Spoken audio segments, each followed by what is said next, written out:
Oh, Jake. All right, we are live. I just wanted to point out, here's the AP Top 25. We are all in the top 9. Everybody on this show is in the top 9 of the country. Just wanted to point that out real quick. All right, Corey, take it over. All right. Yeah, we are in the top 9 here. But this is a top 9 show, SEC After Dark. We're the top Number 1 show. Yeah, I'm talking about. Yeah. When I say top 9, we're top of the top 9. We are SEC After Dark. That was Jake Thomas, Jeb Beecham, Stephen Willis also join us here every Wednesday night. We look forward to seeing. We're glad you're with us. We got a lot to talk about tonight. We got some things to accomplish.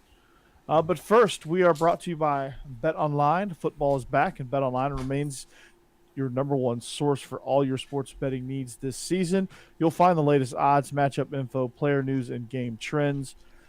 And as your continued source for all sports wagering info, BetOnline features live betting, free contests, live scores, and giveaways all season long. Always the fastest and easiest way to bet on all of your favorite sports and events like MLB, MMA, tennis, boxing, golf, and even college football. And that sport they like to call NFL. I don't know, NHL maybe. Head to betonline.ag. MLS. They got something to say. Head to betonline.ag. Receive your 100% welcome bonus with your first deposit. Make sure to use the promo code Bleav to receive your rewards. That's BLEAV. You get that 100% welcome bonus. BetOnline, it's where the game starts. You can follow us on social media at the Stephen Willis, at Coach Burton 36, at Stolen Grin, and at Jake Thomas TTS on Twitter. You can follow at Bleav In Dawgs, at Tide Talk Live, and you can also catch Steve at Locked On Ole Miss. He's killing it over there, man. Pod of the week this week. Yeah. Yeah, he's podcast of the week. Yeah. All right. Awesome. Oh. Yeah. Yeah, went over 2,000 subscribers this week. This was a good week. Nissan came on board the podcast. Yeah. Welcome, pretty good. Nissan. Yeah. Whoop. Oh, sorry. Woo! All right. You can also subscribe to the YouTube channel. Join in on the chat like so many other people have. Yeah, it's already starting. It's already going. Yeah, let's rock and roll. And you got Becky Willis, the voice of God, our wonderful producer. How's it going, Becky? Hey guys, how are y'all? It's like the voice of God, goddess. Made it through the hurricane. Yeah, right.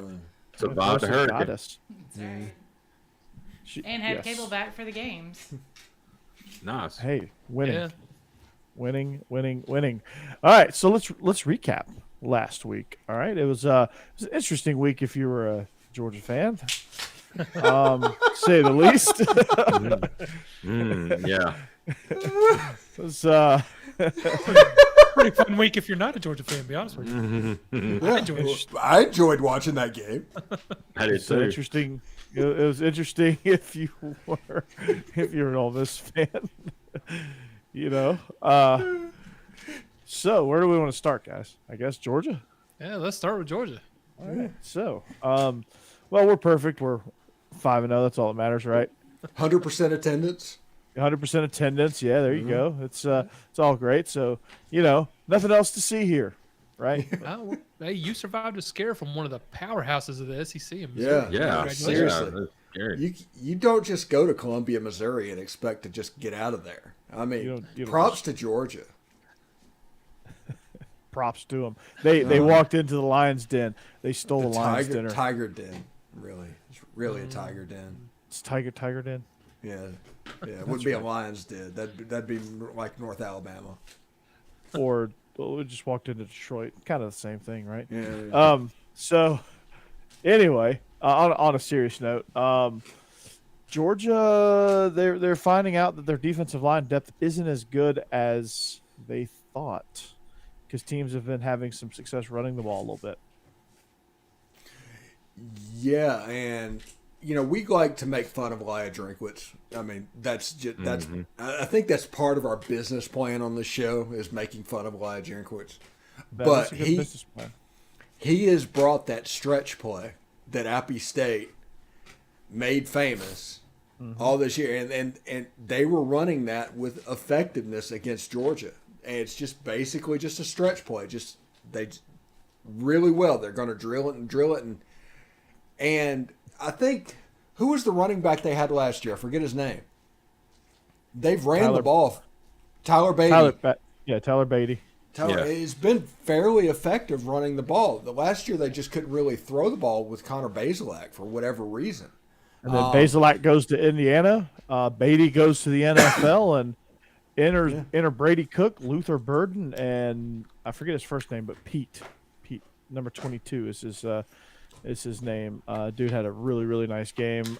Brady Cook is gonna. I mean, he's turning into a pretty good quarterback, and the connection that him and Burden had together was really good. Actually, they had a good game plan. They were fired up, and Georgia learned what it's like to be on the wrong end of some momentum. Yeah, and honestly, that game, if Missouri doesn't jump early from the 1 yard line and they're able to go up 20-3, oh my God, that game's over. Missouri's going to win that game at that point. But that false start, they didn't get in the end zone, ended up kicking a field goal, made it like 16-3. And Georgia went down and kicked a field goal, and all of a sudden it was on. But 20-3, I don't know if Georgia comes back from that. And it's not so. I mean, it's only a difference of 4 points, but the way they would have scored, they drove it down there, hit two big chunk plays to get down to the 1 yard line. Punching a touchdown in would have been just kind of demoralizing for Georgia, and would have had the Dogs reeling on their heels. I mean, it's only a difference of 4 points. And 16-3, I was thinking, oh boy, we better figure something out and figure it out quickly. And thankfully we did. And thankfully we're 5-0. So I got to give a lot of credit to Missouri because, again, Elijah Drinkowitz, if the last piece for him is that recruiting depth a little bit. Had Missouri had just a touch more depth, especially on the defensive front, they probably win that game because they just got gassed. That's the only reason they lost. They ran out of gas. They played about as hard as you can play. They were inspired. A lot of it was probably inspired by that pregame fight, but no, it wasn't really a fight, but it was kind of like it was a tussle. We got a question on the chat. Roland Morris wants to know about Caden Costa at Ole Miss. Will he be the kicker next year? Yeah, he will probably be the kicker next year. He will not be eligible again until the week of the Egg Bowl. He had a 12-month suspension for performance-enhancing drugs before last year's Egg Bowl. So it's that week to that week. There's no appeals. There's no anything that can fix that. But he should be back. But they've got Jonathan Cruz right now to pick up the slack and hit a 53-yarder, and that was the margin of victory against Kentucky. And everybody should be happy. So your kicker was juicing. All right. All right. Honest to goodness, apparently this is what happened. He goes to college for the first time as an 18-year-old freshman. Oh, yeah. Some girl made a snide comment about him. Oh. And he started taking supplements and whatever he can get to fix that. And apparently had something illegal in it. It's some not girl like turned him into Latimer. Yeah, he wasn't Latimer. That you know of. He was headbutting cars. Yeah. You got to tell Coach about this. I ain't telling Coach about this. I ain't telling folks about what. You know the NCAA is testing, right? Yeah. So, okay. Well, let's move right along. Yeah, Georgia survived the scare. Darnell Jefferson. Yeah, that's right. What he's 35. It's normal to gain 35 pounds of muscle and attitude to go along with it over the summer. Oh yeah, absolutely. He just got tired of riding the bench and wanted to make something and get on the field. You wouldn't be starting defense. You made starting special teams instead. But you know how we go, right? So Georgia, wake up call. Hopefully, second wake up call. Hopefully they don't snooze the alarm anymore. They got Auburn coming up, so we'll talk more about that. But Stephen Willis. What happened with Ole Miss there? A lot of it was kind of a weird game, kind of one of those games where you're kind of waiting for the offenses to click, and a little bit of murder ball, some turnovers, and like reactions were even kind of weird from this game. Like, just everything around this game was just kind of odd.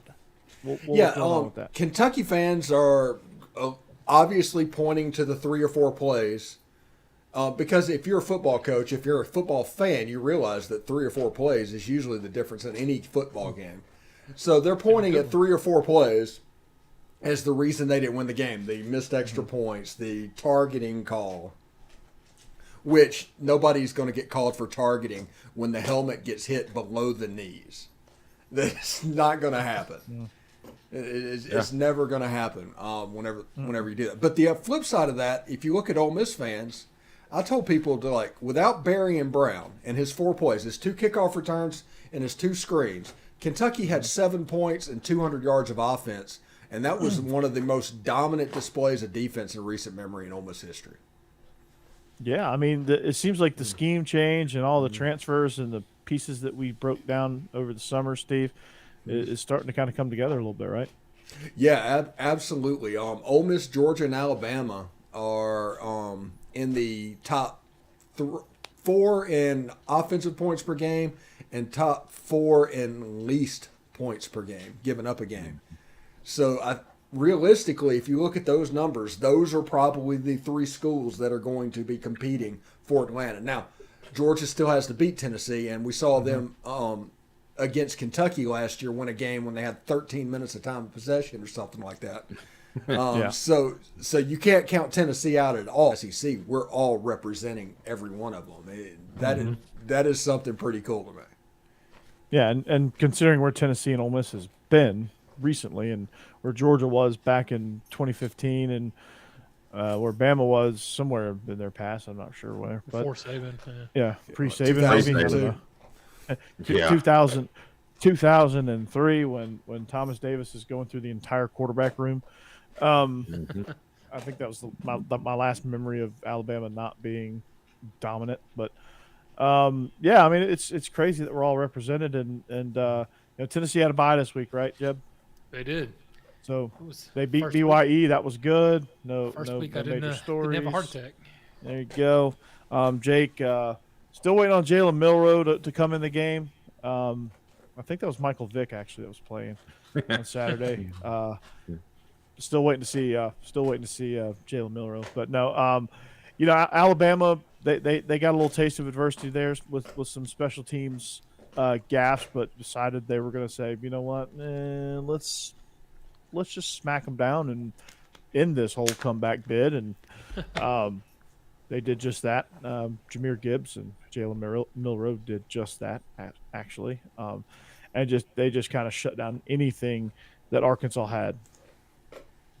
Yeah, that third quarter got a little scary there for us, but when they made it 28-24, I mean, all the momentum had shifted, it seemed like, but we just went right down the field and scored. And even like third and long, y'all just taking a penalty, right? And then Milroe goes 77 yards. Yeah. So he's got some speed. His passing ain't up to speed yet, but running wise, my gosh, he's got some speed. Yeah, he's got some speed, but Michael Vick can run a little bit. Hey, Corey, we've got a first in the chat right now. We've got to go Buckeyes. Buckeyes, all right. Yeah, we got an Ohio State fan in the chat. Big Ten after dark. So we're really, truly turning we into are a top 9 show. Expanding. We're like the universe. We're taking over everything. That's right. There you go. Yep. We're overtaking the Big Ten, taking the Big Ten by storm, or more like scattered showers. Well, we're gonna have the first super conference before anybody else does. No, we're gonna take over everything. Oh, yeah. But so if I got one thing to say about the game Saturday is I'm glad to see the running game finally step up and make some plays. I've been harping for that all freaking year, and it finally showed up. And Gibbs finally showed what we brought him in. So, Yeah. Arkansas's got a problem right now. Big time. Yeah. They've got a problem. Yeah, their defense is going from bad to worse. KJ Jefferson, it's looking more like that he is the only thing that's going for that Arkansas team, and it's truly getting exhausting carrying this team, and you can kind of see that. And you saw that Saturday night. All that momentum was just boom, quickly. And I mean, does he play this week? I mean, I know he's in concussion protocol, and if he don't, my gosh, Mississippi State's probably put a whooping on him. So Yeah, well, Mississippi State put a whooping on old Aggie Yell there. My God. Texas 4-8. Wow. Yeah, Texas 4-8 because Texas 8-4. We were overshooting that. Right on backwards, man. That was holy cow, man. I ain't seen Mississippi State lay a smackdown on anybody like that in a while, man. And A&M is about to get smacked again this week too. Ooh, yeah. I've coined this weekend and Desperation Saturday because Texas A&M and Arkansas seasons are on the line this weekend, and I don't think there's anything they can do about it. No, I mean, Texas A&M's about the Aggies are about to feel that avalanche of this Alabama offense, and when they get going, no matter who's at quarterback, it doesn't really matter if Milroe's at quarterback, if Bryce Young's at quarterback. Once they get rolling, you can't stop it, man. It's crazy because like it's weird because you see the play calling, you see some things you're like, oh God, Bama looks terrible. Like what is Bill O'Brien doing? And all of a sudden he has a good series, and then bloop, all is well, just like that. Yeah. It kind of helps that they got like 37 5-stars on the team. I think that's a positive for them. Just don't get one of them hurt, and we're good. Tim in our chat for A&M, he's putting the money sign as the and symbol, so I love it. Yeah, there you go. Yeah, that's good. Yeah, you know, the funny thing is, I do preview each week also with the guys from Biscuits and SEC, and if people don't know about that, the Biscuits and SEC guys, they're Texas A&M people, and they would owe Jimbo Fisher, if they got rid of him at the end of this year, like $90 million. There ain't no way. Yeah, they ain't firing him. Yeah, Jimbo's got like 3 years of safety, and that's just to get it down to like 60. Paul Feinbaum talked about that a little bit yesterday, I think, or something. Was saying A&M has the boosters that might not hesitate to drop that $90 million. But who I can't see it myself, but they sounds ridiculous. That just throws away their NIL. Their NIL is going to go under. Who did they get at this point? I mean, that's a good question. Who would be crazy enough to go there? I mean, who would Lord Reveille welcome into Texas A&M? Somebody who wants a big buyout. So, Scott Frost is available. Yeah, Paul Christ is available. Tom Herman. The funny thing is, Scott Frost would probably do well at A&M. They both have both of that cultish personality. If he could get back to what he did at UCF, it might work. The best offensive Texas A&M's had in the last, since they joined the SEC, was their first 2 years with Johnny Manziel, and that was Cliff Kingsbury calling the shots. He's about to be available. I think he's going to get fired in Arizona. So, really? You mean a guy that couldn't win more than 6 games as a head coach at Texas Tech did not succeed in the best league of football? Finishing off our week was it week 5 recap? Week 5. Kind of lost on yeah. Thanks, Ian. You're a real Jim, Ian. So start as they do, and then quickly all comes to a halt. LSU's like they're starting to become a second half team where, they play like complete garbage in the first half and then completely turn it around in the second half and play like national champions. What's up with that? I want to read something to you in just a second, Corey. Let me find it real quick. Okay.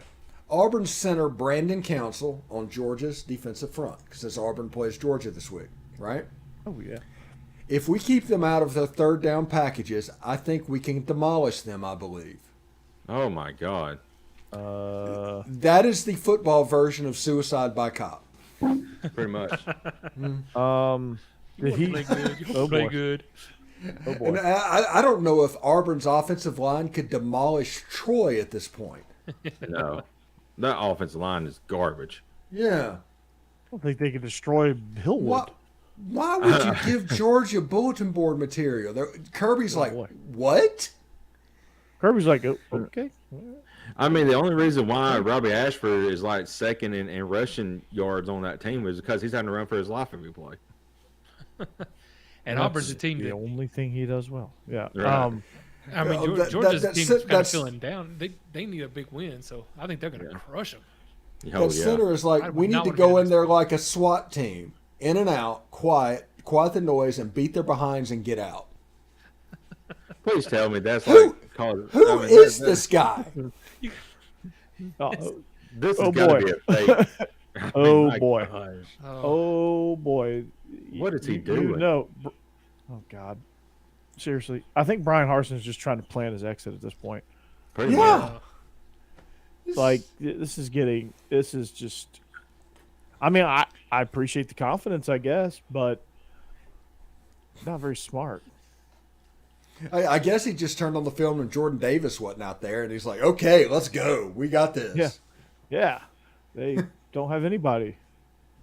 Yeah. Where They they probably get only those have D linemen at the toilet they probably store? only have 5 first rounders this year. Right. We can beat their. Oh wait, and then he's gonna walk away going what? And he's gonna have a nose guard on him too, so it's not like he's gonna be. It ain't like he's uncovered and gonna like double and combo on a one technique up to a linebacker. I mean, he's gonna have somebody right in his face. Mm-hmm. Is TJ Finley going to be back? For Auburn, you better hope not. I think moving forward, Auburn's Ashford best gives you Auburn's gives best you the chance is best Robbie chance. Ashford. Right. It's Did not we much say it of a from chance. day one? Yeah. Man, I mean, based on what they have. if Missouri wanted to win the game at all, Auburn wouldn't have won that, and they'd be looking square at like 3-9 on the season. Yeah. I mean, Missouri was going in for the game-winning touchdown in overtime. and Never reached the ball out. No. Never. Just run it in. Because they would have got it on the very next play. Honestly, it was toast. Mm-hmm. All right. Well, as we put a little bow on week 5, how about Kansas being 5-0? I know Right. that's And they got a big game this week. Yeah, TCU put a freaking smackdown on Oklahoma. Ooh. I wondered about this. I think I did an interview with Hacksaw Max Duggan. Kevin Mahabrian with the Crimson and White podcast up in Oklahoma because he had questions about Jeff Lebby. And one of the current concerns I had was whether or not Brent Venables and his defense would be able to handle massive play volume. And apparently we are getting that answer. Right. They can't. No. Yeah. I mean, what defense can handle massive play volume? Iowa State. Well, they play. Well, what Ole Miss is doing is designed for that. It's just designed to bend but don't break. You've got 6 defensive backs on the field to make sure they don't get worn out up front. I mean, it's a play volume defense. It's a spread beater. And that she is said. yeah. No, And Jeb left on that note. Just a second. You had to Come Google on. that spread beater. Yeah.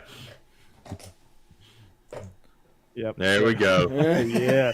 Yeah. Anchor down, Jeb. There he's back. Hilarious. That is hilarious. Never have a problem except for this podcast. I don't understand it. There's a reason for that.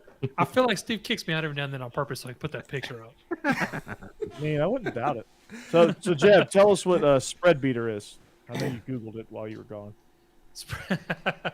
I did not, but that does sound like a good Google search. I'm gonna be Oh my God. no, Like beater. I George said Orwell. not eat beat. It's kind of like what you don't. NSA basically has Jeb's search history. Pretty much. NSA's like, okay, Jeb, here you go. Which, by the way, the Ole Miss Kentucky game, real quick before we move on, the helmets that Ole Miss won in that game, oh my gosh, their uniforms look fantastic. They were I did like nice. those helmets. So that, the real tree camos. Yeah, and people call them camo. That's not camo. That looks like marble. Yeah. Yeah, it was I mean, it was supposed to be camo Yeah. finish, but I mean, It's like fishing camouflage, and it's like, don't they see black and white anyway? Speaking of uniforms, Tennessee is bringing back the Smoky Grays for LSU. Yes, I saw and that. they're wearing them this week. Yeah. okay, all right. Bringing it back. They just added another touchdown to that game. Yeah, we can relive Josh Dobbs throwing Hail Marys. Yeah. The hobnail Oh, yeah.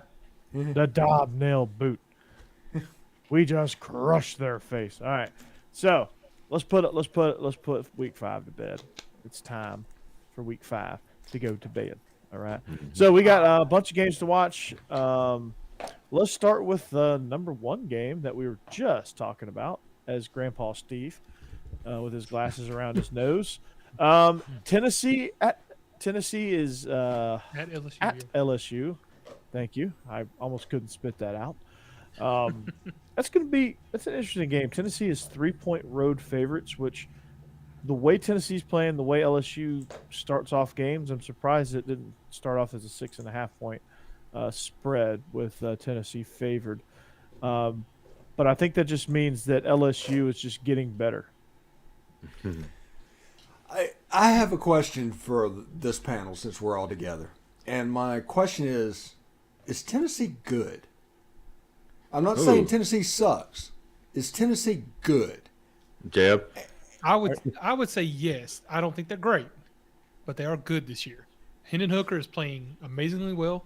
The offense is clicking just right as how you would expect. The defense, we knew it was going to be shaky. I don't think the defense is bad. At home, yes. Well, On the road, because they took Pitt to overtime well, they did. without Yeah. Keaton And- Slovis. And Pitt that just that lost.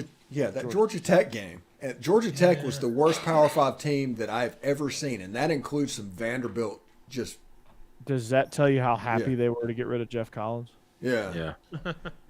And then winning that game, that just got me in my head. And then you look down, and they're only favored by 3 over LSU, and that feels like, is that a trap just to get people to bet on Tennessee because they think LSU's going to take it straight up? I don't know. They ranked LSU this week. Obviously, they feel like LSU was a good team. Yes, I mean- I'm not saying Tennessee's bad. I'm just wondering if they're 8th in the country good. Well, I think their you pass look at defense the is other. gonna- You look at the other top 10 teams. I mean, who else is there? Oklahoma State. Good night, baby. our- I'll be in there in a little while. Okay. Good night, Cass.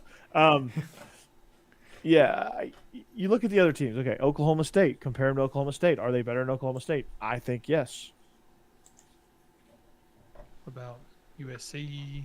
Who else is? I don't know Well, about you. I think they're better than Maybe. USC because USC is they're the new Charmin Ultra Soft. Mm-hmm. It's true. So they're they're better gonna than USC. yeah they're gonna play Utah at some point, and Utah's just gonna beat the hell out of them. UCLA. I mean, UCLA and Utah are the top Yeah. 2 teams in the Pac-12 right now. And this comment's Okay. about right with Tennessee, I think. Can LSU score enough to win a game? And I think that's the thing with Tennessee. Tennessee's going to score. If you have a good defense and a good offense, like Georgia or Alabama, you're probably going to win. But if you're lacking in one of those areas, You Tennessee can't will spot split it. Tennessee 28-31 in the first half and expect that you're going to win that game. Yeah. 'Cause, I mean, LSU has a tendency to start really, really slow. Yeah. This is all absolutely true because LSU's not good. I think their ranking is a faux ranking. I mean, it's going to go away because they're going to end up losing probably to Tennessee. They're going to lose to Alabama. They're going to lose to Ole Miss. Is Georgia on the schedule? They have Georgia? No, Florida's on the schedule. I think they're going to lose to Florida as well. So you're looking at a 7-5, 6-6ish LSU team. So LSU and Florida, I think, are very, very similar. So do you think Florida's good? I think They look good Florida. last weekend. I trust Anthony Richardson for whatever reason more than Jaden Daniels. Well, Herm Edwards screwed him up, so Yeah. makes sense, Yeah. man. But they are mirror images of each other. And what Tennessee had the perfect game plan against Florida.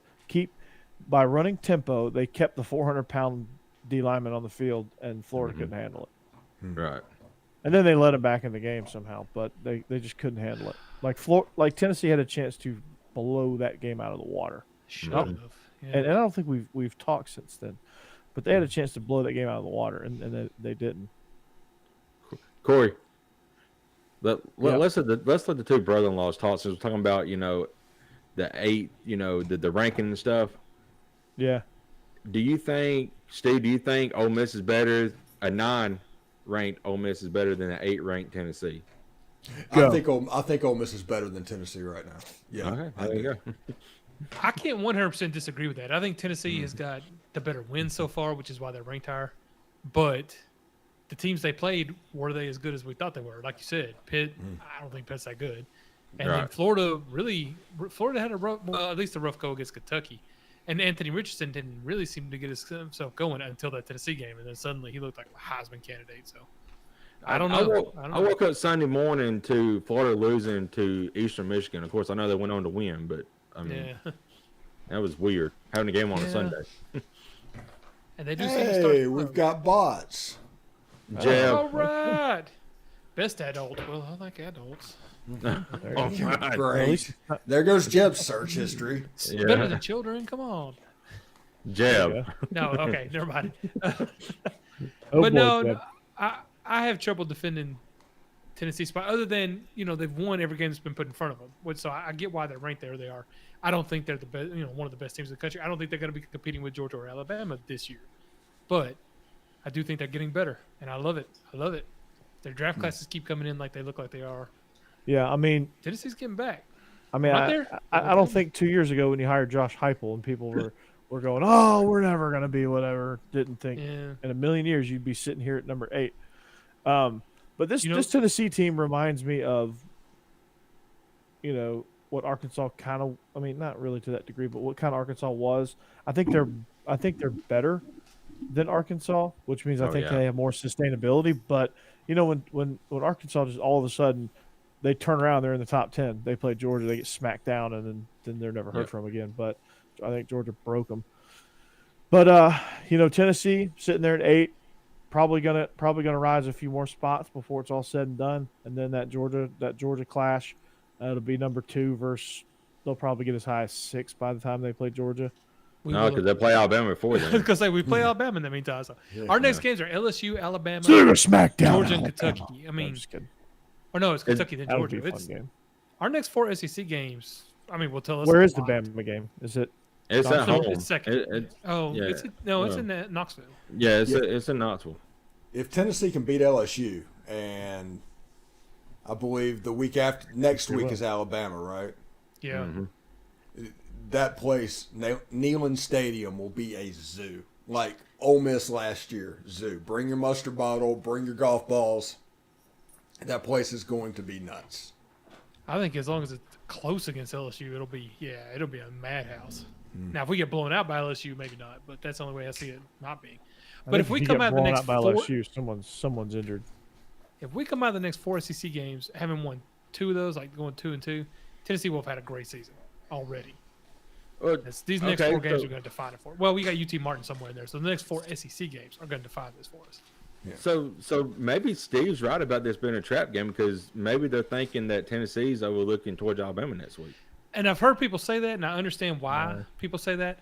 I don't think Tennessee's good enough to overlook anybody. I'm hoping a that they road understand game in Baton Rouge will never be overlooked. Yeah, But I 11 hope o'clock they're road smart enough game in Baton Rouge has a better chance to being overlooked than any other because They're ranked opponent. 11, I don't know. 11 a.m. Those Cajuns, they don't like awake that morning kickoff.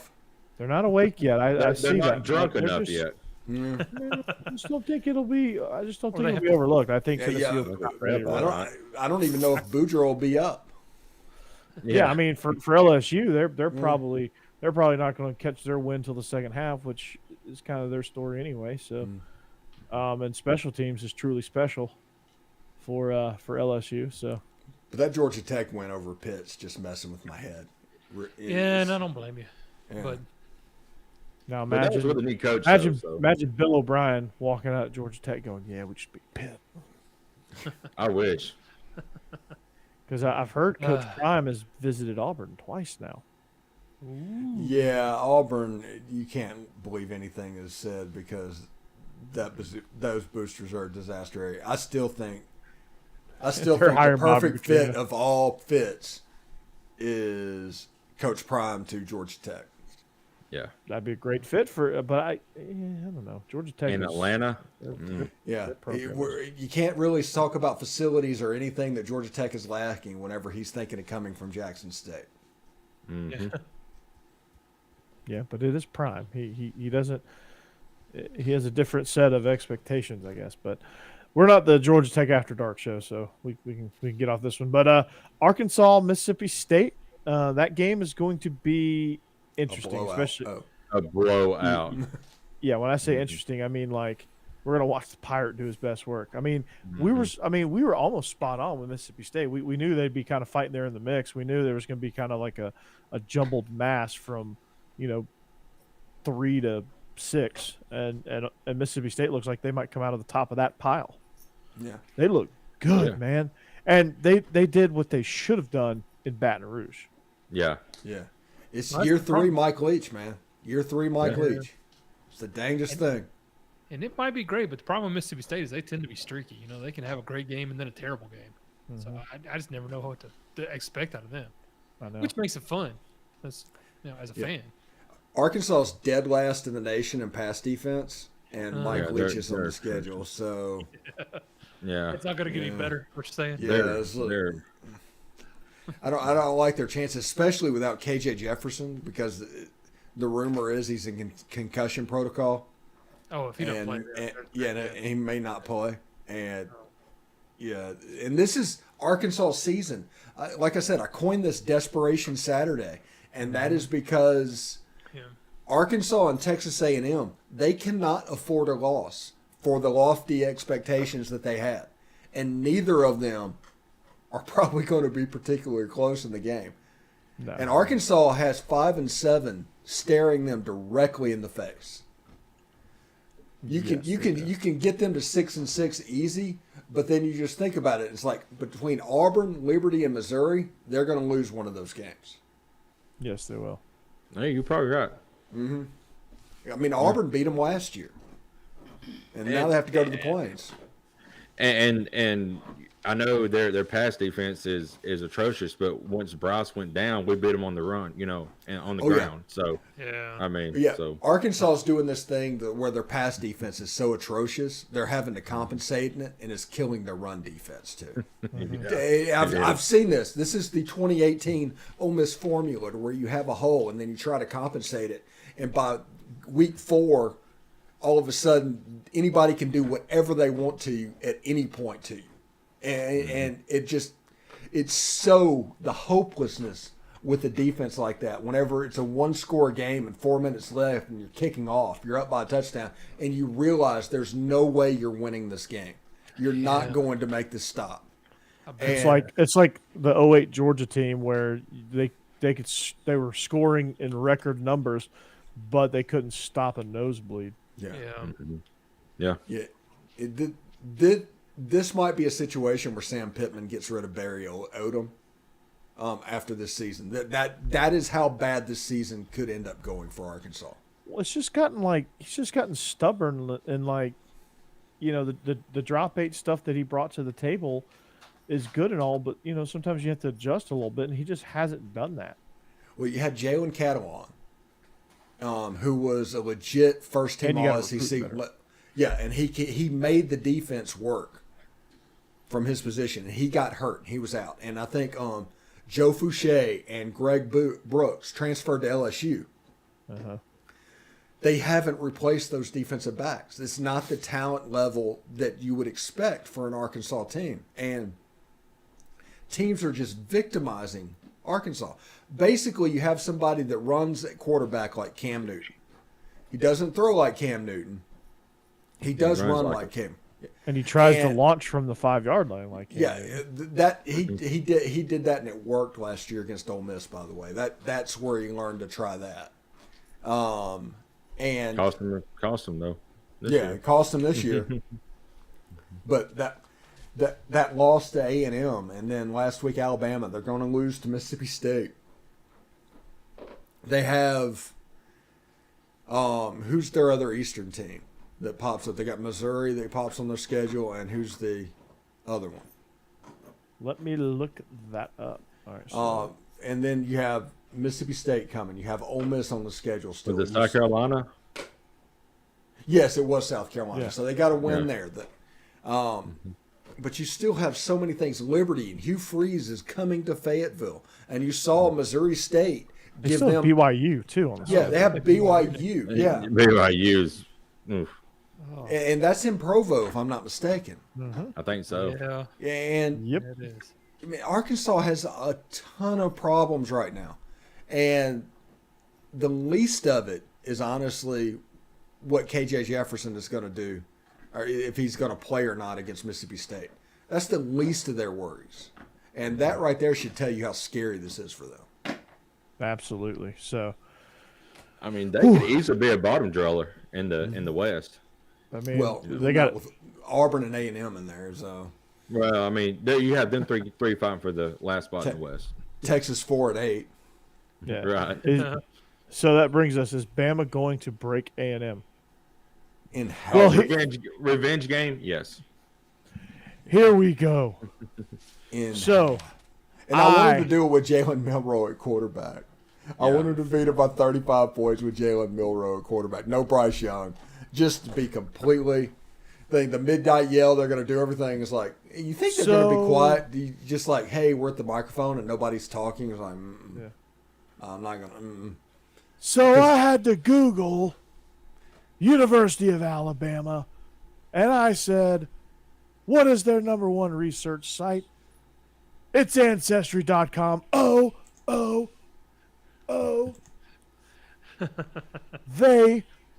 Their family tree in Tuscaloosa, it doesn't fork. It's a carrot. Oh, It's a carrot. whoop. So how are we going to lose to an institution that once featured Forrest Gump as an all-American? Oh, Army. Woo! Whoop.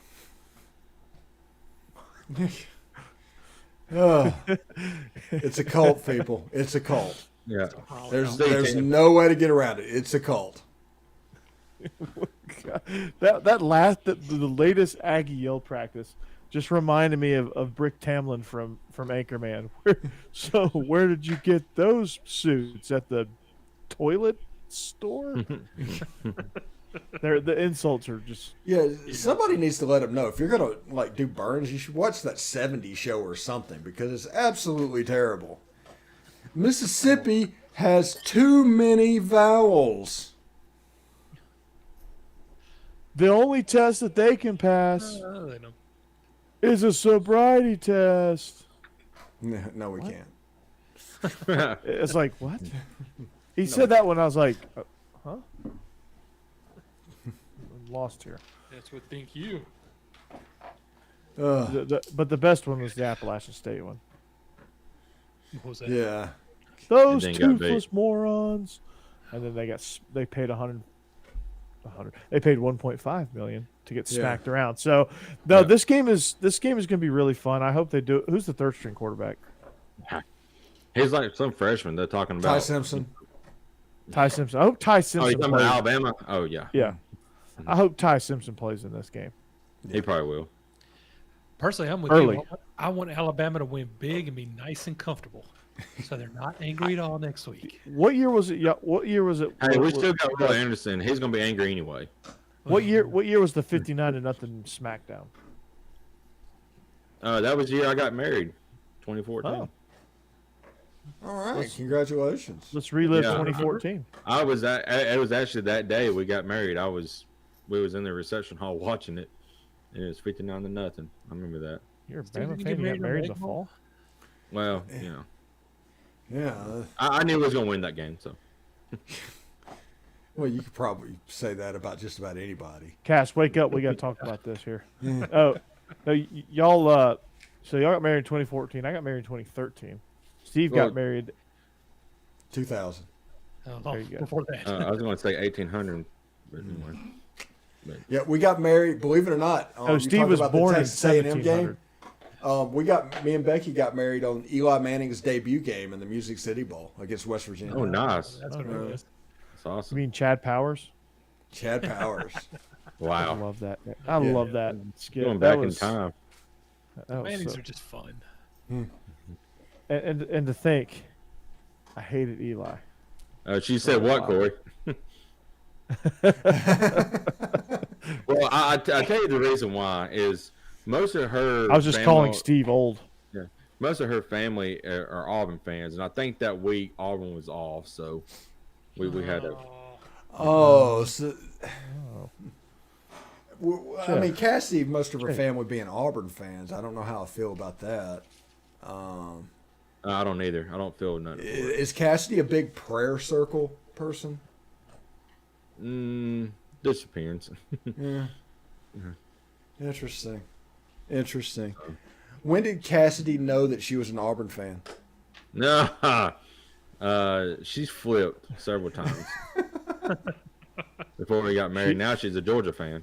There you go. Yeah. Oh. She's flipped into a Georgia fan. Yeah. All right. Yeah. Talk to the doctor. Yeah, Pretty soon she's going to be a Kentucky fan. She's going to take one trip to Keeneland and become a Kentucky fan. I'll say this: she's an SEC fan, Okay. so she loves everybody in the SEC. She's an SEC After Dark fan too. Right. Yes. Yeah. So, and I'm an SEC fan in the bowl time too because I want every SEC school to win. Screw Unless that. it's Auburn. Yeah.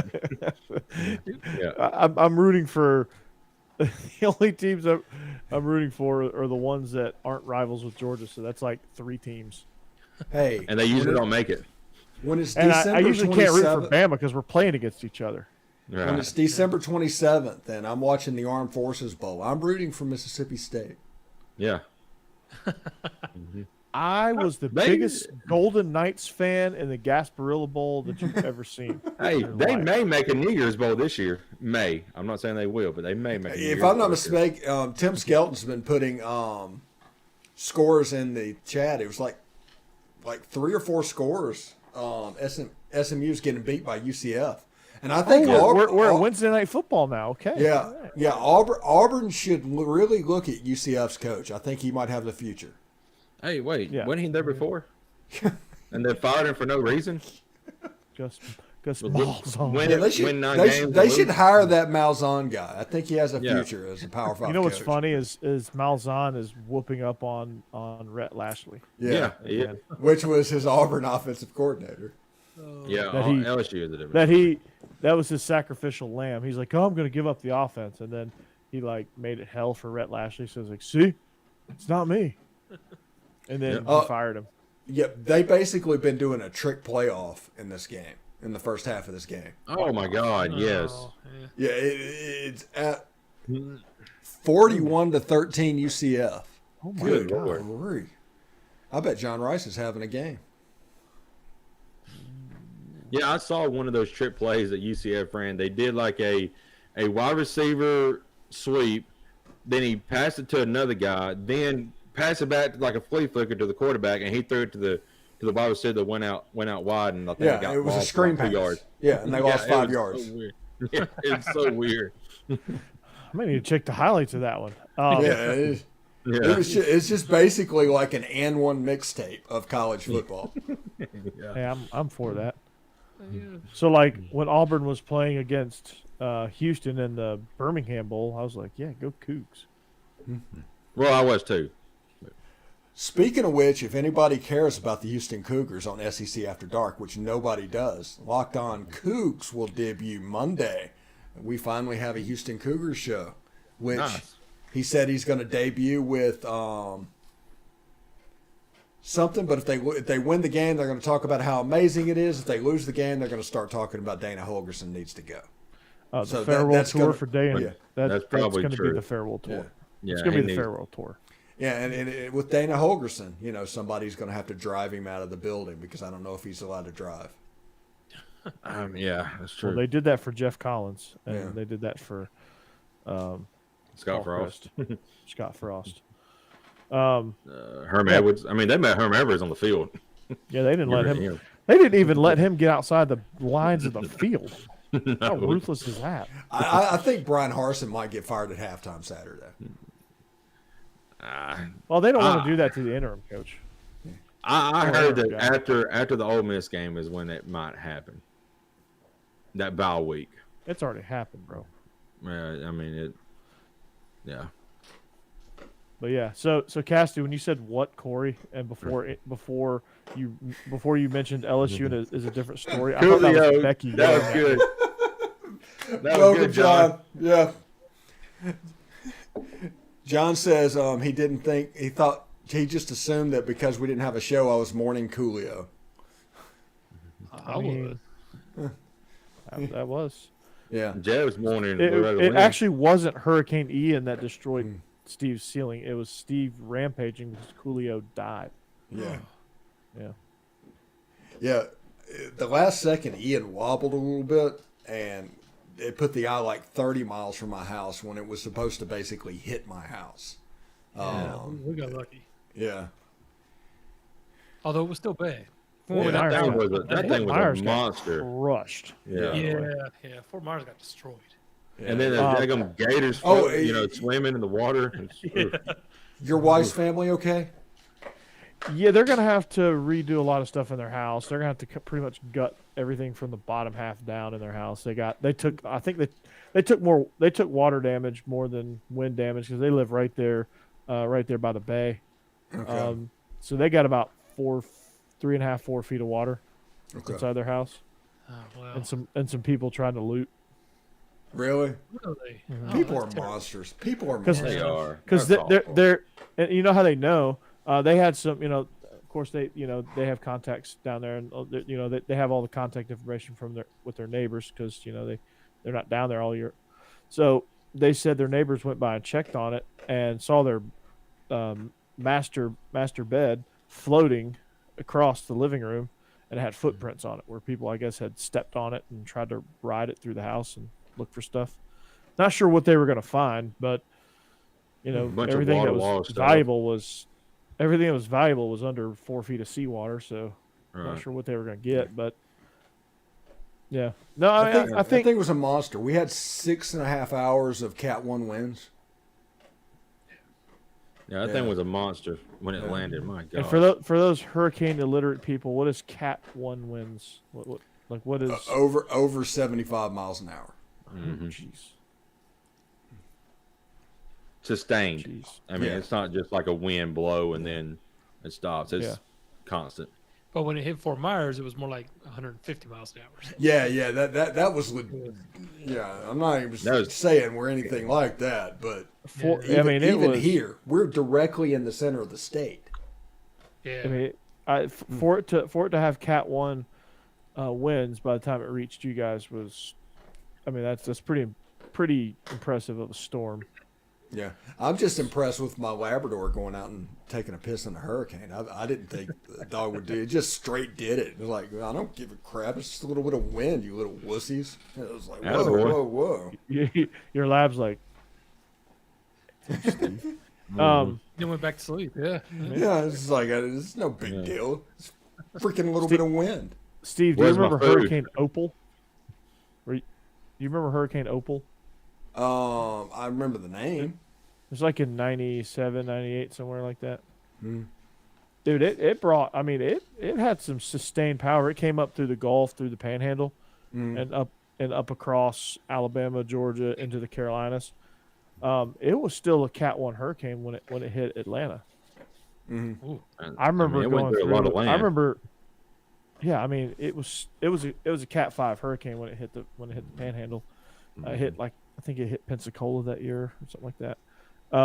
And it was I remember going through that, and I remember right outside one of my big large windows outside my house. All I see is these trees going sideways, and then driving around the next day, and obviously our house fortunately did not sustain any structural damage. We had our yard was rearranged, but yeah, it was crazy. It was scary too. Yeah, it was no joke. It was no joke. I remember whenever I was in Oxford when Katrina came through. It was enough that it was like bending over pine trees. Like, well, that's gonna snap. Me and Becky were like sitting on the back porch, just looking at the pine trees, like just going over. It's like that's going down. That's going down. Nope. So they're pretty flexible, I guess. That's crazy. Mm-hmm. And more flexible than a Georgia or Mississippi pine, I guess. Built to last. Let's do some picks. Picks. It is time for the pick segment. So I guess it resets. I'm going to go first this week, and then I will circle it around the panel. You got a lot of great games to pick. Circle or square? If it's Jeb, it's a square. Circle gets a square. That hurt. That hurt. I'm gonna throw a bonus game in there too. Okay. Bonus. It is a conference game, yeah. probably as of next year. 2011, 2018. Oh, you're talking about Texas and Oklahoma? Yeah. Let me find the bet online spread on that. I'm looking for that game. What time is that game? It's a noon game, right? Yeah. Fox's big noon kickoff. I think Texas is favored by 7, by the way. It's up to 7 now. Sounds about right. I'm taking What Texas. is that game? Texas is by 7. Okay. All right, so I'm gonna add that game, or Steve, you can add that game while I'm talking. All right, so our first game, Missouri travels to the Swamp. Again, this is our SEC After Dark Week 6 picks. I'm Corey Burton from the Bleav In Georgia Dawgs podcast, Illegal Motion, and right here joining me is Stephen Willis from Locked On Ole Miss, Jake Thomas from Tide Talk Live, and Jeb Beecham, he's that dude, and our voice of God, Becky Willis, and of course all of our people on the panel and our chat also chime in, make your picks also. All right, so our first game takes us to the Swamp, where Florida is 10.5 home favorites over the Missouri Tigers. Vegas not giving them much credit. I think they're going to at least cover this spread by the way of how they're vastly improving. Elia Drinkwitz has that team sort of rolling now. Brady Cook, Luther Burden, finding a connection. That D-line is becoming scarier by the week. So I think at the very least, Missouri's going to keep it tight. They're going to cover, if not outright win. So give me the Missouri Tigers. Steve. Yeah, I think that Missouri losing to Auburn the way they did, and then they run out of gas against Georgia, I think it's going to be deflating. And them going on the road to Gainesville, I think it's just going to be in line for Florida to continue their growth. It's going to be the Florida Gators that they cover that spread. It's going to be like a 24-10 game. Okay, fair enough. Jeb? I actually agree with Steve. I know, Corey, y'all saw Missouri last week. Tennessee saw Florida the week before that. And I think Anthony Richardson has finally started clicking a little bit.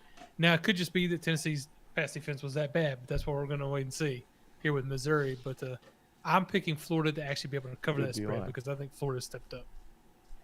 Jake? Finally. I'm picking Missouri. I think they can keep it close. I don't think they can outright win, but I think they can keep it within 7. Okay. And Becky. All right, guys. The cheat code for this week's games are fight songs, right? So Florida's fight song is unoriginal. It's boring until you get to some weird upbeat like Jaws portion of it. Doesn't work at all. Missouri's fight song transports you to the parade ground. You're standing tall. It's a sunny day. You feel proud. You feel pretty. Missouri's going to take this one. Is it Barbecue Stain by Tim McGraw? Barbecue Stain on my white t-shirt. My white t-shirt. She was killing me in that mini skirt. Skipping rocks and watching Missouri play. Oh, okay. Be a cold day in hell before I recognize Missouri. That gum right. Yeah. All right. Tennessee travels to Baton Rouge as 3-point road favorites. To me, we talked about what Tennessee was. Are they a good team? Are they not a good team? Depending on, it all, there's several teams that, well, just about every team's relying on their quarterback play, but there's some teams that are really reliant on their quarterback play. It really drives what that particular game is going to be like. Clemson's one of those teams. Tennessee is also one of those teams. Like Clemson, they go as DJ Ungulale goes. He struggles. Everything in that organization struggles. Tennessee, Hendon Hooker struggles. That entire organization struggles. See the Pitt game. All right. But Hendon Hooker plays great. See the Florida game, and they're good. So I think they're going to have a lot of confidence right now. They travel to LSU. I think they win and they get the cover, maybe even double the spread.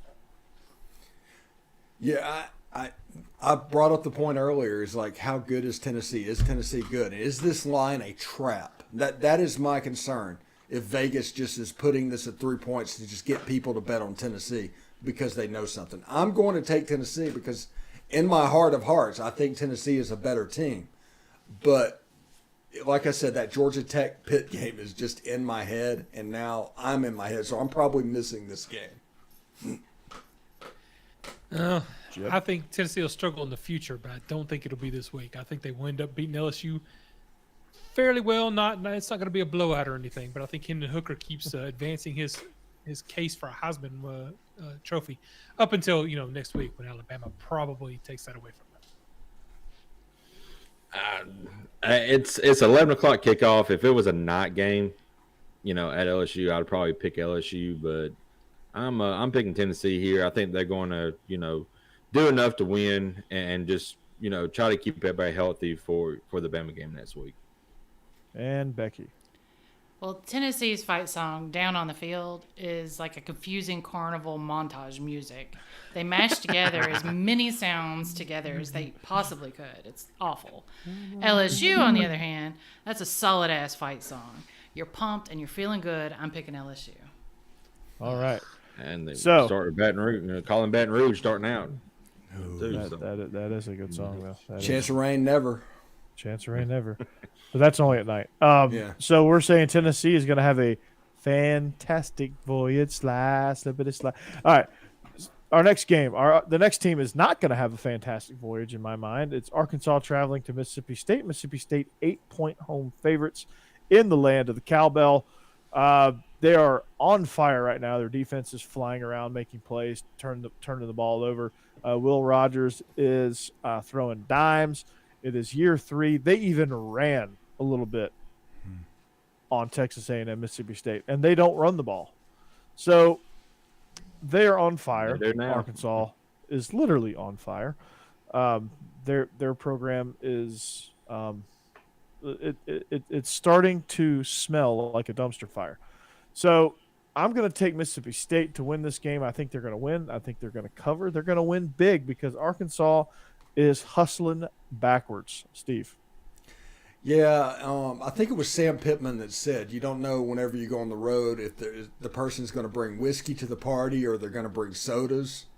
Well, I think Sam Pittman this time is going to bring the Flavorade and tribute to Jim Jones because this could be a bad situation for the Razorbacks. I just think the Mississippi State Bulldogs are going to pour it on. Last in pass defense against Mike Leach. I don't know what else I need to say. Spells for disaster. Yeah, unfortunately, I can't disagree either because I really liked Arkansas at the beginning of the season. I thought they were going to have a decent season, but it's all falling apart for them. And Mississippi State, it's not. They're rolling pretty well right now, so I'm taking them as well. All right.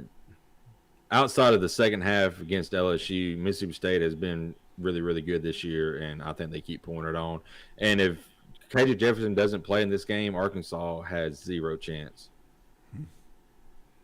Well, Arkansas's fight song makes me feel like I'm watching like the war highlight reels in 1940 before the picture show starts. It's awful. Mississippi State is just standard march Steve, music. what's that like? Not as good as Mr. Hey, you're not too old, honey. So anyway, Mississippi State, not as good as Missouri's fight song, but it's standard. It's fine. We'll take Mississippi State. I thought Mississippi State's fight song was cowbells. Oh, my God. Gotta have more cowbell. Ring that More damn cowbell. Yeah. Ring that cowbell. Yeah. Cowbell? Cowbell. Anyway, so our next game, the Fighting Plainsmen War Tigers of Auburn are traveling down to Athens to take on the Georgia Bulldogs. The last time Georgia had a 30-point spread, rewind 1 week, they did not cover and almost lost. Hopefully, to Georgia's sake, will they wake up? I think, this tough stretch of Auburn and Vanderbilt and their bye week is going to be really rough on the Dogs. But I think they can prevail. I think they do cover in this one because Auburn is just falling apart slowly and rapidly at the same time. I think UJ wakes up. I think they're angry. I think they're upset. They're figuring some things out. And I think Mailman is going to have another one of those South Carolina type games where he just can't miss. Give me the Dogs. Yeah, I don't see Georgia struggling 3 weeks in a row against whatever's going on. I mean, this is a huge in-state rivalry. And yes. So I think Georgia's going to take it. That's funny. That is funny. That is very true. funny. Well, Jeff. I agree. Georgia's just trying to bait me. They keep trying to get me to bet against them all the time. And I know as soon as I do, they would just blow out whatever team that I've bet against them on. So I'm just going to keep taking Georgia because it's kind of like Alabama. I'm just not betting against them right now. Yeah. All righty. Jake. I'll say a few positives about Auburn.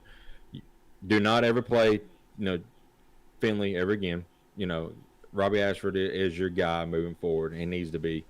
A negative or another positive, they have a very, very good defense. Kind of got gas in the second half.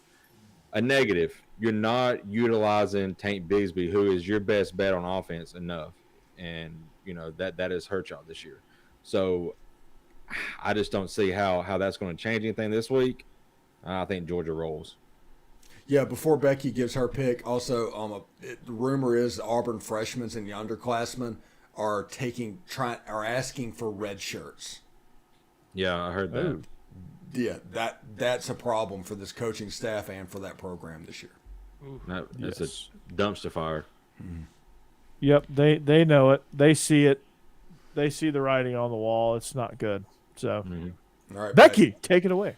All right, not even going to bother with Auburn's quote-unquote fight song. It's Sunday morning cartoonish. But Georgia's Glory, can I just say that love it. Love it. I don't know that I would be able to pick between Rocky Top or Glory.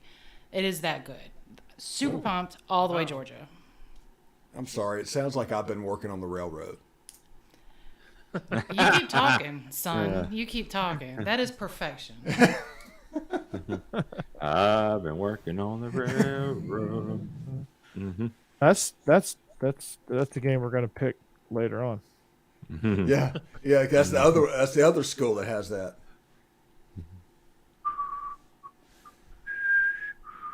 All right, our next game in this magical mystery tour we call SEC After Dark Picks. Ole Miss travels up the road a bit to Nashville to take on the Vanderbilt Commodores. Ole Miss is 17.5-point favorites. First time in the top 10 in a while. Were you all in the top 10 last year? Yeah. That's what I thought. So I guess not that long, but Ole Miss is 17.5-point favorites. Tennessee fans are threatening to checkerboard Vanderbilt Stadium. I hope that happens. Oh yeah, I love that. Yeah, we're gonna do it.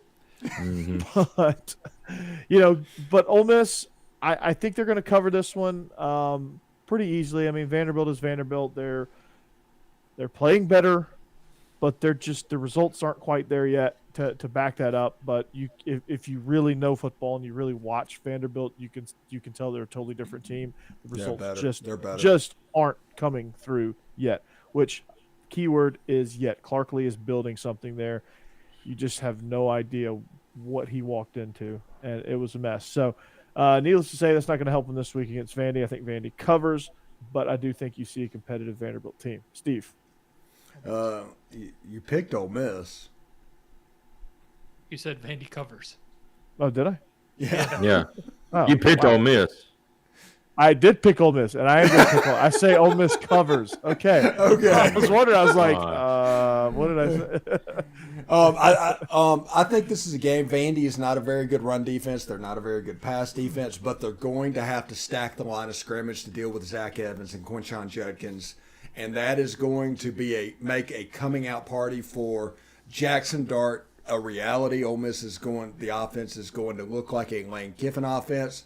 And after this game, I think people are genuinely going to, they're going to see that this is not the Ole Miss team even from 2014 and 2015.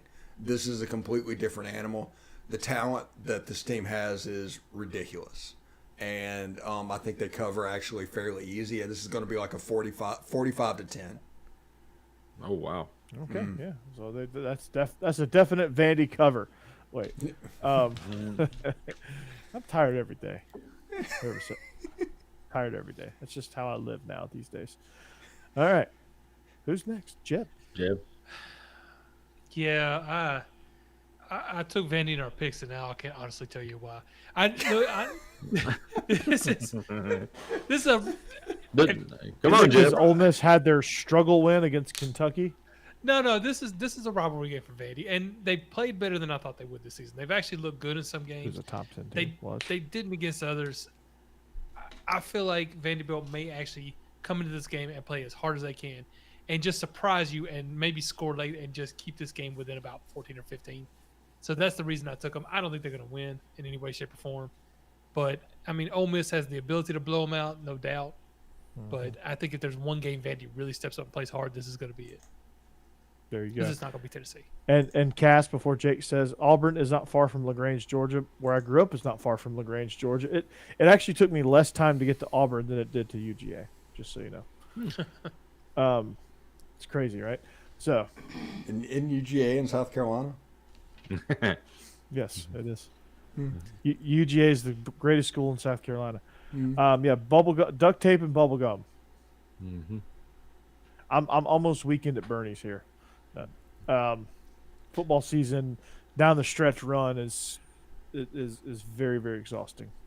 Just to give you guys a little behind the velvet rope here of high school coaching. It is this is probably the stretch run of the season is probably the most exhausting time of the year. What's y'all's record right now? We are 1-6. You got a W. Who'd you beat? Montgomery Central. Okay. We got homecoming tomorrow night, so that'll be hopefully we'll be 2-6 coming out of this week, and we have a shot at the next 2 weeks. We're just so young, so inexperienced in the weight room and on the field, and it's just not a good combination in the. So. Yeah. Y'all should join. Come in our Twitter Spaces on Tuesday. It's at 7 o'clock, 8 o'clock, depending on where you are. And we talk generally all SEC stuff, but there's a lot of Ole Miss stuff in there as well. But we had Marcel Reed's dad's come in there twice. Yeah. And spoke. And Tracy Ivy. His son is pretty good. His son's pretty good at football. Not bad. And Tracy Ivy, which is Jared Ivy's mom, the guy who had the strip sack against Kentucky this weekend. What did I tell you about him? Yeah. What did I tell you? That's pretty cool. Anyway, look, we got off the rails a little bit there. I think we're at Jake. Yeah, we always get off the rails. Yeah. But I had to get off the rails at some point. So with Ole Miss and Vandy, I picked Ole Miss. I know they struggled, scoring a little bit in the second half, but I think it's Vandy. Vandy has improved, but it's still Vandy. So I think they right the ship a little bit and get a couple big scores late in the game, in the fourth quarter especially, and put it out of reach. Hey, And fun fact, Becky. y'all. Fun fact. Vanderbilt has a fight song. How cute is that? It's even a little optimistic. I love that for them. It's not going to help this week. It's a high school. But Ole Miss is going to take this one. Yeah. That foghorn is an abomination. It's terrible. Hush your mouth. The foghorn is amazing. Yeah. Foghorn Leghorn. And little known fact, Tullahoma uses Rocky Top as their fight song, just so you know. Oh, wow. We heard that a lot last week. Ugh. Unfortunately. I do not approve. Yeah. We heard that a lot. All right, so our next game, South Carolina travels to Lexington to take on the Kentucky Wildcats. This game is a 10.5 point in favor of Kentucky. Kentucky licking their wounds after a tough loss last week against Ole Miss. Can they do more than just Barryon Brown this week against South Carolina? Well, they're going to have to in order to cover this 10.5-point spread. But I do think they do. I think that South Carolina brings a lot to the table, but I think Kentucky, when they play up to their full capability, is a pretty dang good team. So Will Levis, I think, will bounce back. Barryon Brown will continue to have some success, and Chris Rodriguez and Kavasier Smoke will get some things going on the ground. This Kentucky team will show you just how impressive that Ole Miss win was by what they're going to display on Saturday. So I think Kentucky wins, and they get the cover and some change.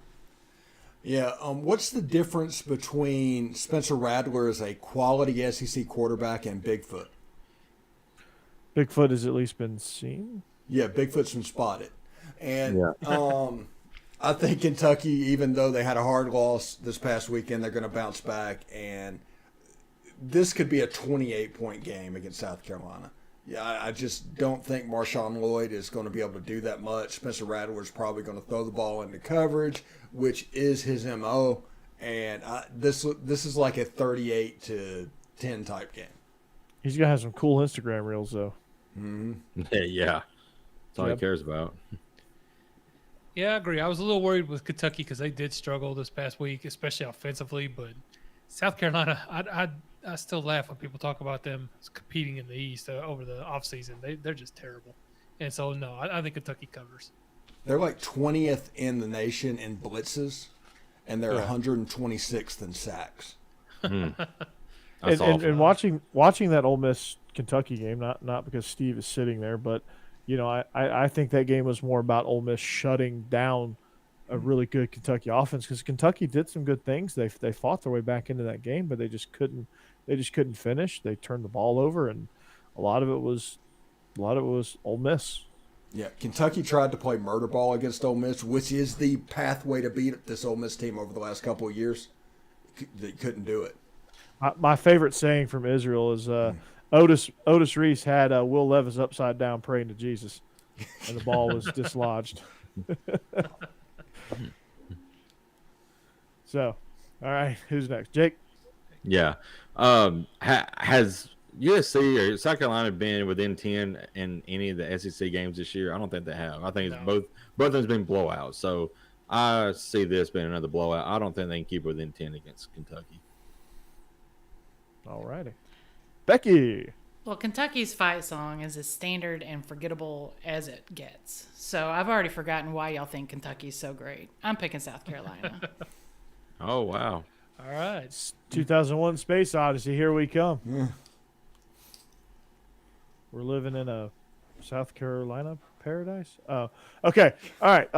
Our next game is Texas A&M. Sorry, I'm practicing for the Yell team. All right. Texas A&M travels to the land of Forrest Gump in Tuscaloosa to take on the Crimson Tide. Alabama's 24.5-point favorites. Even with the mystery at quarterback, is it going to be Milroe? Is it going to be Bryce Young? I don't know. Quite frankly, I don't care. I think Bama's going to roll. I think this is going to be 2014 all over again, and a lot of that's because Jimbo Fisher decided he was going to poke the bear, and he's going to learn. He's going to, that F around and find out. Well, Texas A&M F'd around, and they're about to find out. So Bama's going to be rolling big.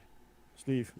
Yeah, there's just no world. It doesn't matter who the quarterback is. A&M's not going to be able to score on Alabama. So the question becomes, do you think that Alabama is going to be able to score 25 points? And yes,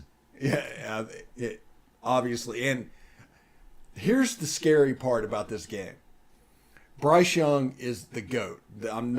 This is in no way an insult to Bryce Young. But if Jalen Milroe is the quarterback and them running zone read with Jahmyr Gibbs, that offense has a chance to be pretty dangerous. Mm-hmm. That's just how they are personnel-wise. I mean, that's not a shot on Bryce Young. But, Bryce Young is built for the Bama that had J-Mo and the receivers that they had with Mechie and those guys. And that's what Bryce Young is built for. And that's okay. Right. Bryce Young's going to be a really good pro quarterback. So, But it doesn't matter who plays quarterback for them on Saturday. It's going to be a slugfest. Right, Jeb? Yes. Or no? Yeah, no. Look, a team has to be something special for me to bet against Alabama on the spread. It's just the way it's been going. And A&M is not special. No, I think Alabama's gonna beat them pretty handily. Did you get your suit at the toilet store? Although my streak of picking Alabama is going to end next week, but not this week. Oh, There so you you're go, going to Jeb. take an L, huh? Okay. Hey, You want to take an automatic L? Okay. Yeah. my team goes down, I go down. That's fine. I'll go down with the ship. Jeb's a good Vol captain of the Vol Navy. Yeah. This is Captain Jeb Beecham speaking of Vol Navy. Yeah. Jake? Why is Texas yeah. A&M going to wait? Yeah, Alabama's going to roll. Getting the running game going real. Last week really. Here you go, Jeb. Set things. Shut up. set things in motion about what could happen this week. Even if Bryce doesn't play, like Steve said, those zone reads are going to be so great to watch. And Jeb, A&M is special because they have a special head coach right now. So Whoop! So yeah. Whoop. So yeah. Lord Reveille. Alabama covers big time. I just want y'all to know, the week after next, if Tennessee wins, I'm going to be insufferable on this show. Oh, But anyway, yeah. go ahead. Absolutely. Do it. Well, you ought to be because it's been 16 years since you won. So. The week after Hey, next, we're not being insufferable this week. Yeah, Jeb, and Ole I'll Miss let you be in several. Ole Miss has beat them twice since then. Hey, Yeah. Shut up. Yeah. Becky, let's hear your pick. Yeah, well, All right. hang on. But before that, we. No. I mean, look at the head coaches Tennessee's had in that time, and look. I mean, y'all had Hugh Freeze, so I mean. There you The go. next coach at Auburn. All right. Yeah, probably. Well, looking at the fight songs for Alabama and A&M, Jake, say it with me.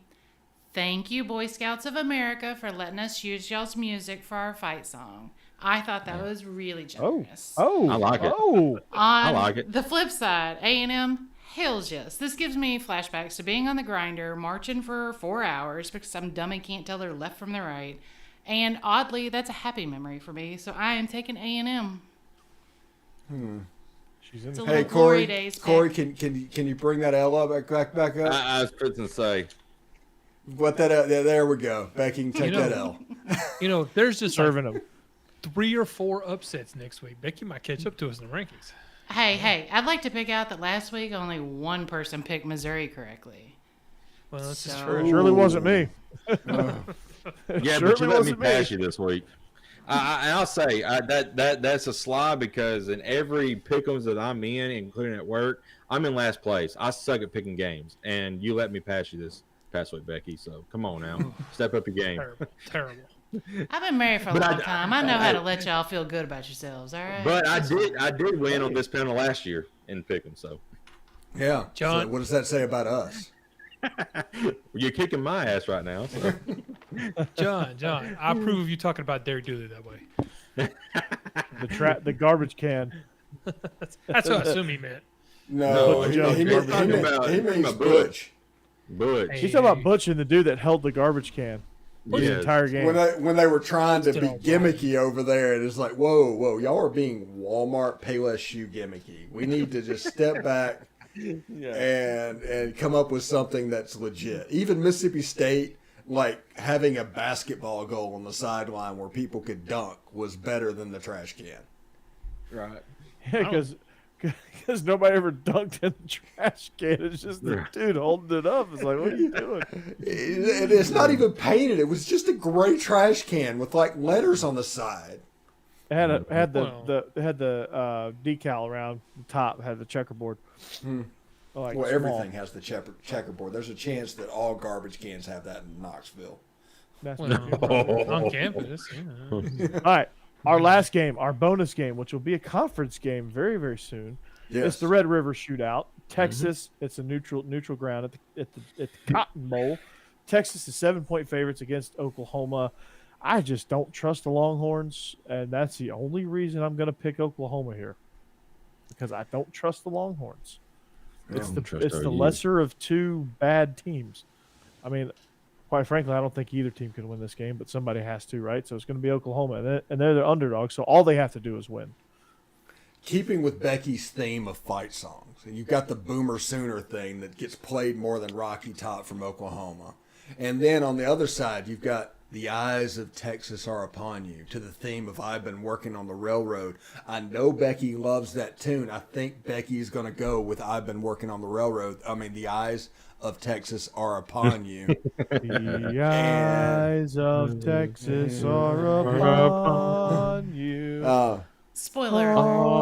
Never. Never. Yeah. So I'm going to go with Texas.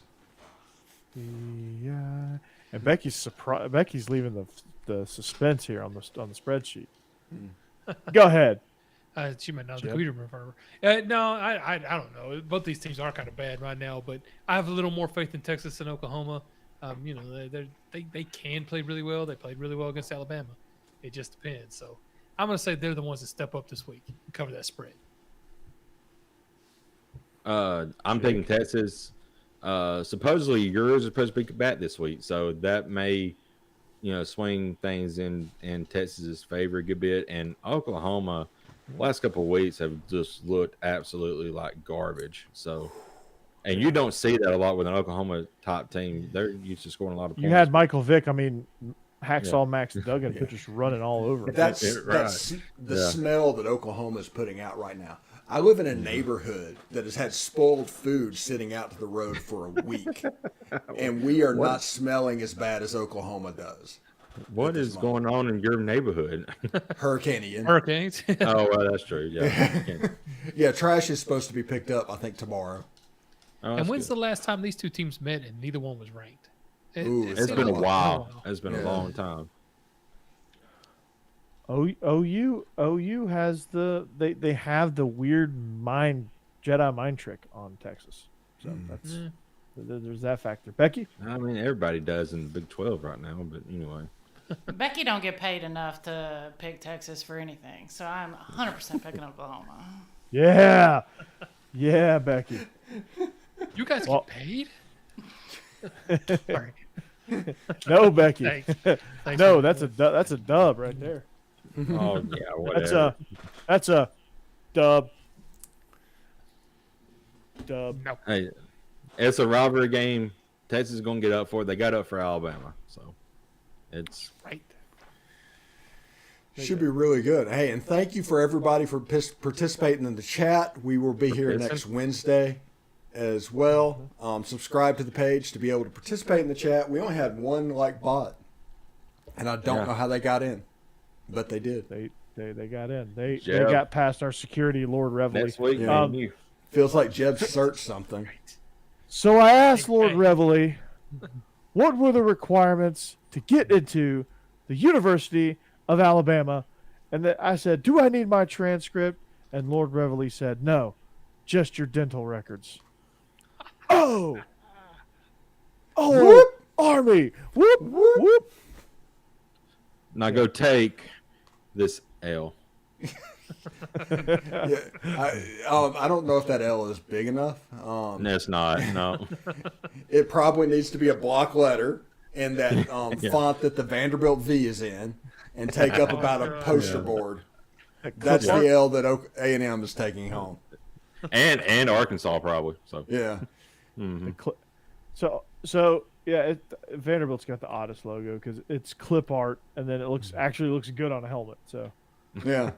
yeah, of course, like, it's a gold helmet, so it's kind of hard to screw that up. Yeah. Well, they have a white helmet and a black helmet too. yeah. Black helmets are hard to screw up too, just so you know.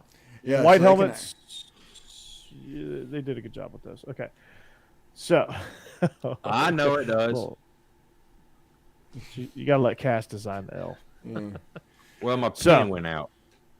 Wow, yeah, your pen went out. Yeah, Yeah, sure. Is that like- what we're calling it? like Yes. JMO and the Natty, his pen went out, and he took the L on the L. So, too soon. Okay, we are SEC After Dark. Let's see in a Thank few you weeks. for watching. Yeah, a few weeks. Yeah, in December. Thank you for watching. Thank you for participating in the chat. Make sure you subscribe, like, Find us anywhere you find your podcast, whether it be TuneIn Radio, whether it be Apple, Spotify, Sports TV. I'm going to send this full transcript over to Sports TV. We have now gotten a deal with them.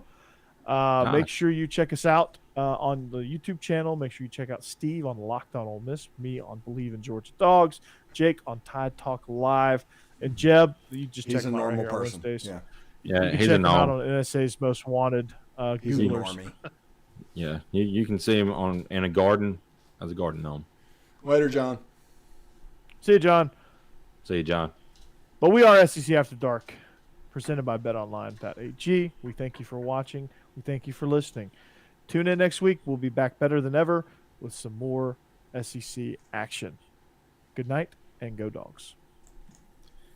Boomer sooner, boomer sooner, boomer sooner. Take me boomer sooner. home. Take me Jeb. The eyes of Texas are upon where I The eyes belong. of Texas can avert their gaze. West Virginia. What? Mount Mama. Take Wait, me why are we home. singing?